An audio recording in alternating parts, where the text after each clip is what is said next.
I want to talk about the timing of your spiritual awakening. And this came to me this morning shortly after my meditation. I had mentioned about spiritual awakening and I've done the Zoom and everything else, but there was one thing that I forgot to leave out, and that was about the timing of your spiritual awakening.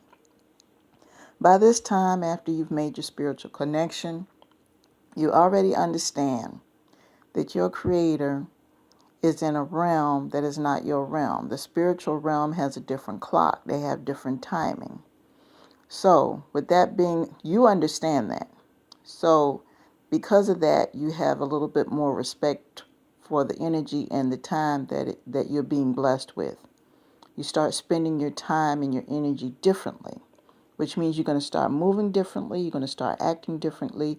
You're probably even going to start changing your inner circle, the people that you deal with, whether you choose to draw closer to them or away from them.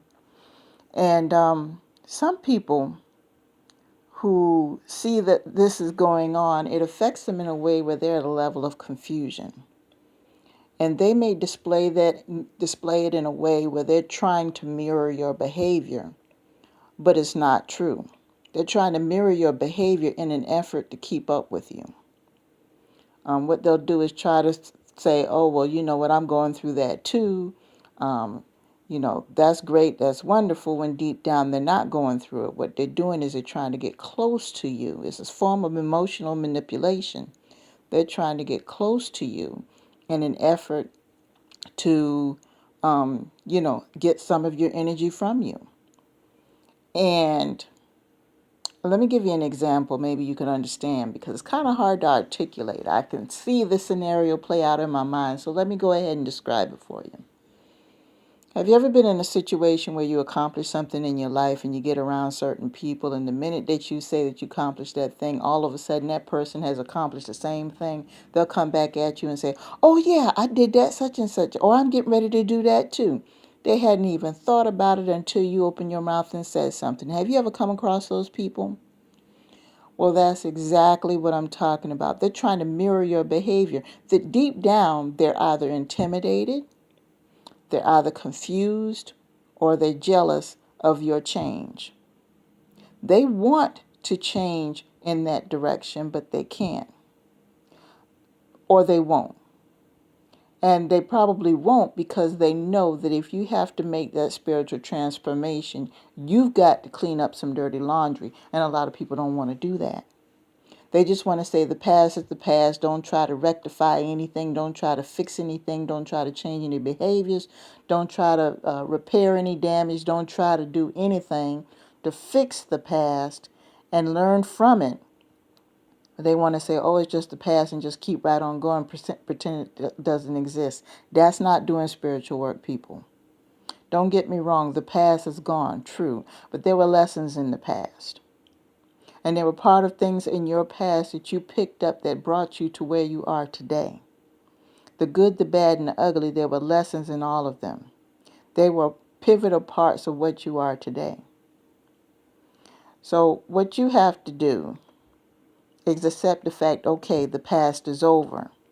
But the mentality associated with the trials and the tribulations, the weakened sense of self, the negative attitudes, all of that is gone. And you're able to look back on it and say, okay, that happened, this happened, blah, blah, blah. Okay, what can I take from that so I can have a better tomorrow? And people see that. And a lot of these people who try to mirror your behavior, they know the old you. And they don't want the new you around. They want the old you, because 9 times out of 10, these people, when you were the old person, they had one-upped you in some area. They either had more money than you, or they had more friends than you, or they had more going on educational wise. They had better relationships than you. They had something that you didn't have that made them in their mind feel better than you when you were in that weakened state. So when you decide to become empowered spiritually, they don't want that. They don't want it. So one of the ways, instead of just outright attacking you, is that every time you talk about a development in your life, they'll turn around and try to mirror that, and the first thing they'll come out their mouth and say is talk about how they're doing it or how they did it better than you. And none of it's true. None of it's true at all. They're doing that because they're trying to stay ahead of you. Their goal has always been one rung on the ladder higher than you at all times. That gives them a sense of self-esteem. It gives them a sense of accomplishment. They're still operating in a weakened state of self-worth. And to them, there are levels. They're in competition with you.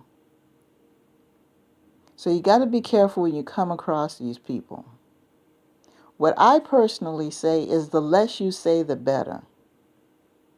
There was a saying that my grandmother used to say when I was real small, and I didn't understand it until I got grown and started going out into the world. Never let the left hand know what the right hand is doing. And that's basically, you got to keep some things to yourself. There's certain spiritual gifts that you have, certain plans that you're making, certain moves that you're making. You don't need to give a progress report to everybody within earshot. Don't do that. Keep your mouth closed. If somebody wants to know what's next on the schedule, what's next on the agenda, what's next on the list, I'm not sure yet. Stay tuned. And if it bothers them to the point where they get angry, then that tells you right there that their intentions were sinister. It shouldn't matter to them what's next on the list. They want to take those ideas themselves and try to do a knockoff version of you and come out ahead of you. They are in constant competition with you in regards to everything. It could be something as simple as a recipe. A few days ago, I made my boyfriend a macaroni casserole. Now, if I went to certain people in my family and I said that, all of a sudden they would be making macaroni casserole and putting it on Facebook and offering the recipe and everything else because I know they're in competition. I don't provide those people with that type of information. If you have people that are constantly trying to one-up you and you're becoming spiritually involved, first of all, you're not going to be hanging around with those type of people because that vibration is too low. It's just way too low. But if you do have to encounter them for whatever reason that's beyond your control, whether it's a family situation or a job situation or whatever, the best thing for you to do is just to keep everything on the surface level as far as conversation is concerned. But as far as your personal accomplishments, what you did and what you did and what you didn't do and everything else, I wouldn't talk to that person about it because they look at you as a source of competition. They feel they have to be ahead of you no matter what you do, no matter what you say. Their goal is to be ahead of you. When it comes to you, and it may not apply to anybody else, when it comes to you, their goal every time they get in contact with you is to make sure through conversation, action, gossip, whatever, is to be ahead of you. That's the only thing they care about, is being number one. And you're not even in that mindset because if you're spiritually evolved, you're not in competition with anybody in this realm. Because you already know you are who you are and your gift is designed for you and you're operating in that gift. So when you are operating in a unique gift, you don't have to compete with anybody. You're not thinking that low anymore. You're not at that level anymore. It's beneath you to be associated with that. So I just say this to say this. Be very careful of people who try to mirror your behavior every time you say something. This is a journey that I'm taking right now, and I'm sharing these things with you as I go along. Under no circumstances if I'm trying to give the impression that I know everything. No way, no how. What I am doing is I am sharing my experiences with you, and experiences are going on every single day. I might be privy to something that occurred. I might be involved in something that occurred, or might have remembered something from the past that I want to share with someone. But don't keep yourself in the company of people who want to compete with you all the time. It's not cute. It's not funny. People think it's funny to compete spiritually and emotionally with people, and it's not. And if there's somebody that you know that does that with every single person they know, that's signs of a personality disorder and they need to go see someone. That's not healthy. So anyway, I just wanted to put that out there. Peace to you all and have a great day.